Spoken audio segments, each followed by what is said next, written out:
C'est Halloween, et Lucas fait du porte-à-porte pour quémander des bonbons. Il arrive devant la maison la plus terrifiante du quartier et sonne. Une femme déguisée en sorcière ouvre la porte. En quelques secondes, Lucas comprend qu'il s'agit d'une vraie sorcière. Qu'est-ce qu'il a trahi ?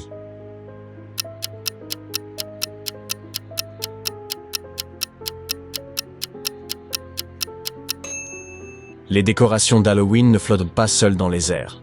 Et cette citrouille, là-bas, semble animée. Pendant un marathon, 3 femmes approchent de la ligne d'arrivée. Alors que l'une semble sur le point de gagner, les organisateurs reçoivent un message affirmant que l'une d'elles n'est pas vraiment humaine. Laquelle ?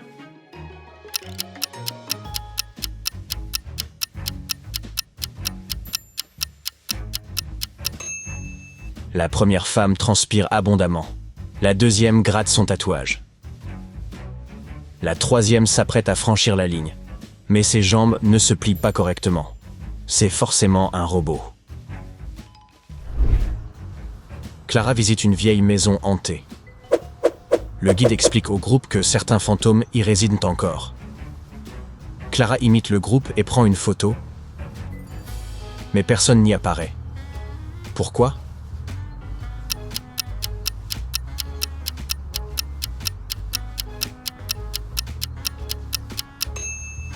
Coup de théâtre, Clara est le fantôme. Aucun spectre n'apparaît sur sa photo, car son téléphone n'est pas réel et ne peut capturer d'image. L'indice révélateur est qu'elle flotte au-dessus du sol. Molly part au camp d'hiver avec ses meilleurs amis. La nuit, ils entendent de forts hurlements venant de la forêt. Le lendemain, ils découvrent de grandes empreintes dans la neige. Observez les 3 guides qui travaillent au camp. Lequel est un loup-garou ?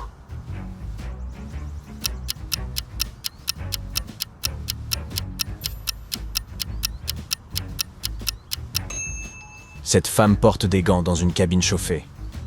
Celle avec les lunettes a des égratignures sur le visage. Et celui du milieu chausse des bottes beaucoup trop grandes. C'est lui, le loup-garou. Le commissariat reçoit un appel indiquant qu'un vampire se fait passer pour un enseignant dans l'école élémentaire du quartier. Un agent se rend sur place pour enquêter et trouve 3 suspects. Regardez-les. Pouvez-vous deviner qui est le vampire ?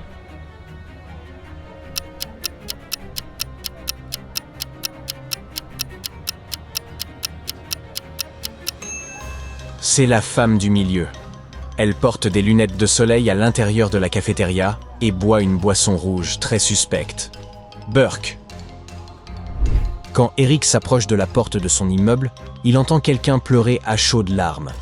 Il regarde autour de lui, mais il n'y a personne. Soudain, il remarque quelque chose qui l'effraie et s'écrie « Des fantômes !»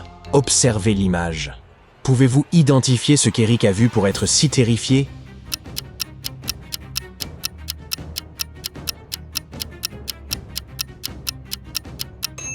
La lampe du portail n'est pas fixée au poteau. Elle flotte dans les airs tout en continuant de briller intensément. Ce n'est pas normal. Emma rend visite à son amie Julie chez elle. À son arrivée, elle la voit trempée dans la piscine. Mais il fait tard et sombre. Elle se penche pour lui parler, quand une autre Julie arrive en courant par derrière en lui criant de ne pas faire ça. Pouvez-vous deviner laquelle est la vraie Julie ?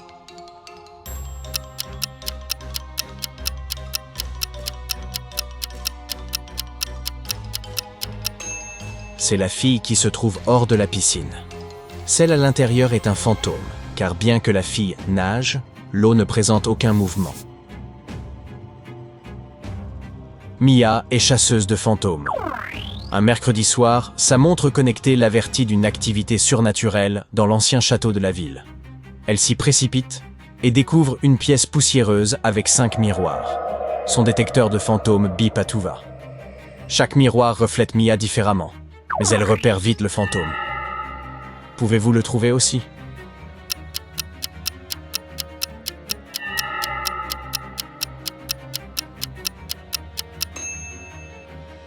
Regardez attentivement le 3e miroir. Mia porte sa montre, mais son reflet n'en a pas. Ce n'est pas elle, c'est le fantôme qui l'imite. Vous arrivez à une fête d'Halloween. L'attraction principale consiste à entrer dans une pièce contenant un personnage d'épouvante. Dans la première pièce se trouve un vampire assoiffé de sang. Dans la deuxième, un monstre de Frankenstein menotté. Dans la troisième, un zombie très mal en point. Dans quelle pièce seriez-vous le plus en sécurité?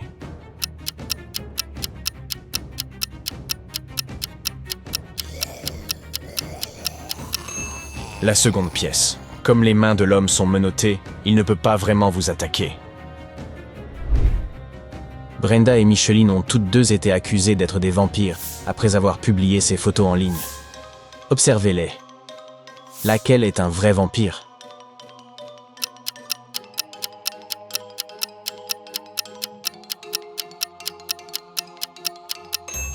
C'est Brenda, la femme de gauche. Si vous regardez attentivement, vous ne voyez pas son reflet dans le miroir.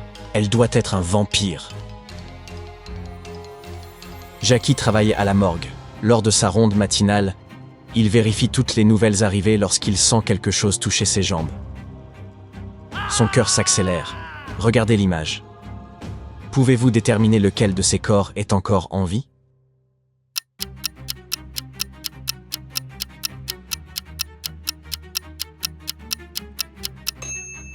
C'est celui du côté droit. Si vous observez, sa main sort du lit et il bouge les doigts. Il doit être encore vivant. Sylvie marchait dans une forêt, tard dans la nuit. La pleine lune éclairait le chemin. Alors qu'elle rentrait chez elle, elle entendit des hurlements. 3 loups-garous surgirent alors devant elle. Elle ressentit la peur, mais c'est à ce moment précis qu'elle remarqua que l'un d'eux n'était pas un vrai loup-garou. Regardez bien l'image. Pouvez-vous deviner lequel est un loup-garou d'opérette?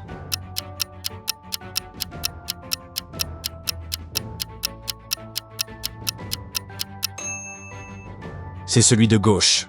En regardant de près, on voit une fermeture éclair sur sa poitrine. Il porte clairement un costume. La meilleure amie de Betty à l'école lui a montré une photo et lui a demandé de découvrir qui dessus n'était pas humain. Si elle réussit, elle obtiendra une semaine entière de bonbons gratuits. Pouvez-vous aider Betty à trouver la réponse?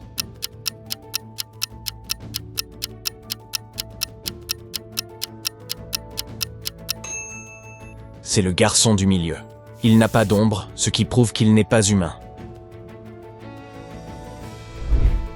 Un dimanche ensoleillé, Marie se promène le long de la jetée quand une créature marine l'attrape. Elle se réveille dans un château sous-marin abandonné. Pour s'échapper, elle doit choisir l'un de ces 3 tunnels. Dans le premier, de petits yeux cruels transpercent l'obscurité. Le second est rempli de requins. Et le troisième abrite une épave de pirates. Quel tunnel est le plus sûr?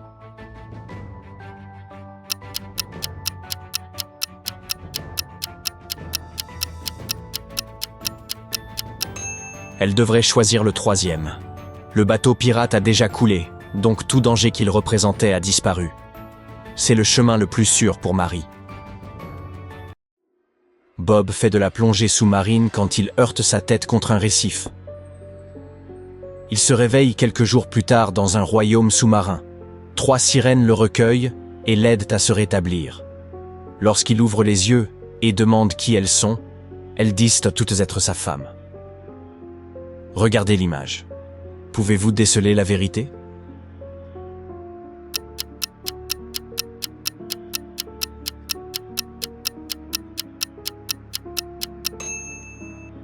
La 3e sirène à droite porte une bague en coquillage similaire à celle de Bob.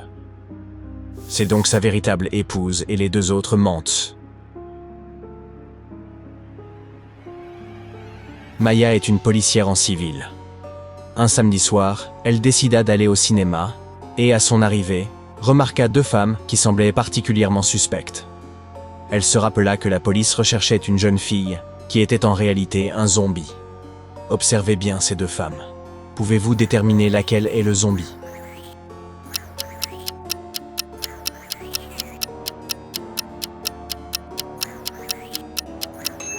C'est la femme de gauche. Ses yeux fixent le vide et elle émet des sons étranges.